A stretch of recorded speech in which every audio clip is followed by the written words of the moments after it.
odayaashu shaqo kuma laha odayaashu oo reeraha iska laho iska barwaaqaysan oo ramadaanka iskala baashaalayo cidoodii alxamdulillah allah u barakeeyo laakiin dhalinyarada way ramadaanka waa fursadaha ugu qaalisan ee noloshaada soo maraya ee aad uga faa'iideysan lahayd sidii aad shiidka uga bixi lahayd rafaadka uga bixi lahayd lacag la'aanta xaas la'aanta keli noolaansho rafaadka aad ku jirtid doobnimada meesha uga bixi lahayd ku dadaal hawshaas waxaan rabaa inaan idinla wadaago qiso yar oo aniga igu dhacday muddo laga jooga hadda think 22 sano 23 sano ka hor weey 22 sano intaan u malaynaya ramadaan baan joogay waa la soonaa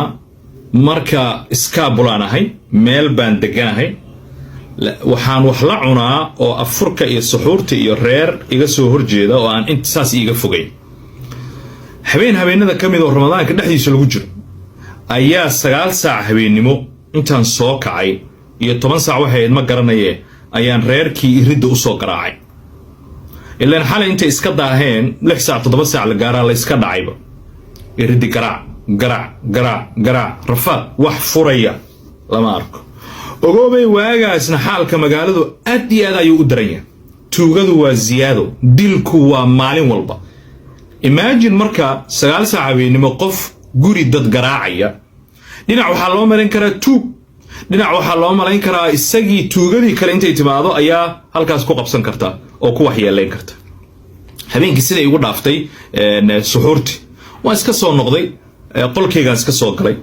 biyaan iska cabay waan dukaday ilaahay subxaanahu wa tacaala habeenkaas sidaan u baryay oo nin dhulka yaala oo macallina oo berri ay sugayso xiisado laga yaabo 7-8 xiisado kala duwan geli raba ramadaan ay tahay wuxuu afka ku qabta aanan haynin gurigii uu wax raba ka soo cunan laga furi lahaa bal sawiro dhulka ayaan ku dhacay anoo niyad jabsan ayaa intaas soo weysa qaataan ilaahay baryay waxaan idhi ilaahayow waad aragtaa xaalka aan ku jiro adiga iga bixin kara ramadaankan ha iigu dambayso reer la'aan iyo cid muslim inaan u raadsado afur iyo suxuur ogow waxba ma hayo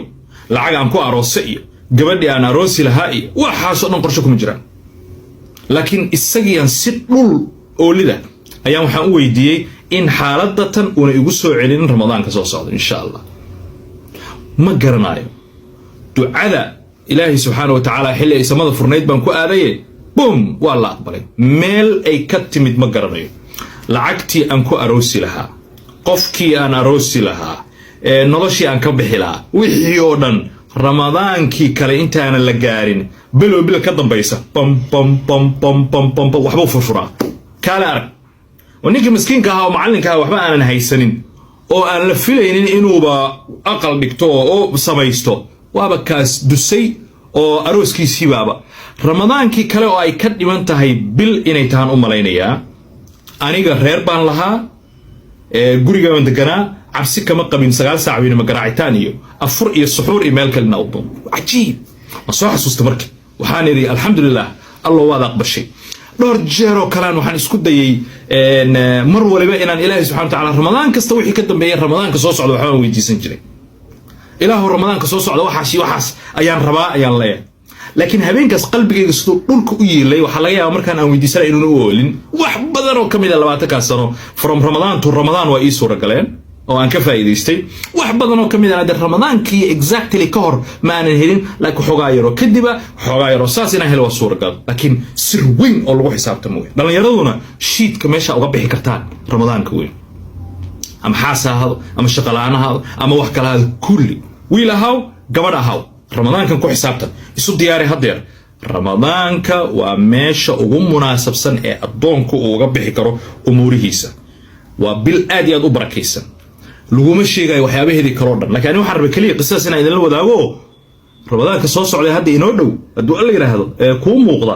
bilooyinka ama bil ama 2 bilood ama 3 bilood ama 5 bilood ama 10 bilood wixii doonto ha kaaga dhinaato xilligan hadda aad joogtid keenna hadda waaba bil iyo wax la mid ha ka dhimanay kaas laakiin ku sii xisaabtan inaad ilaahay subxaanahu wa tacaala inta la hoosgashid aad tiraahdo yaa rab laakiin dhulka isdhig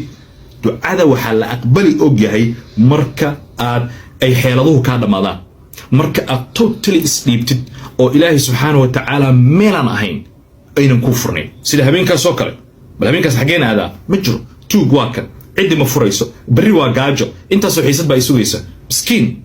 isagaan u cararay waana la aqbalay adigana sidoo kale waa laga aqbali doonaa bal inaad waxa laga yaabaaba adiga ramadaankii hal bilow ka dhinayd baaba suur ayaa laga aqbalay adiga waxa suuragal ka dhow in lagu ramadaanka aroos kalina ma aha xaas kalina ma aha everything oo aad u baahan tahay weydiiso ilaahay subxaanahu wa ta'aala waxaan ka baryayaa inuu umuurahan noo fududeeyo sharciya inuu ballan insha Allah